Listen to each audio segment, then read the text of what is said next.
যার যেখানে যে অবদান কোনোটাকেই খাটো করা কারোর জন্য সমীচীন হবে না। যার যার অবদানকে স্বীকৃতি দিলেই এই দেশে জ্ঞানীরা জন্ম নিবে, বীরের জন্ম হবে। আর যদি অবদানকে অস্বীকার করা হয়, জ্ঞানীর আত্মহত্যা হবে এবং এই দেশে মায়ের কুলে আর বীর জন্মাবে না।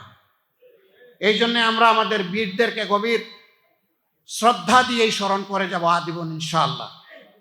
24-এর বিপ্লবে নেতৃত্ব যারা দিয়েছে, অংশগ্রহণ যারা করেছে, আরেকবার আমি তাদের প্রতি সমস্ত হৃদয় কলিজা উজাড় করে আমি শ্রদ্ধা জানাচ্ছি।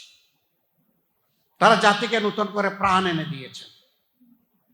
এখন এই জাতির কাছে আমানত, রাজনৈতিক দলসমূহকে দায়িত্বশীলতার পরিচয় দিতে হবে। দেশকে ভুলে গিয়ে ব্যক্তিকেন্দ্রিক দলকানা কোনো চিন্তা করলে জাতি আমাদেরকে ক্ষমা করবে না। দেশের স্বার্থ জাতির স্বার্থকেই উপরে তুলে ধরতে হবে।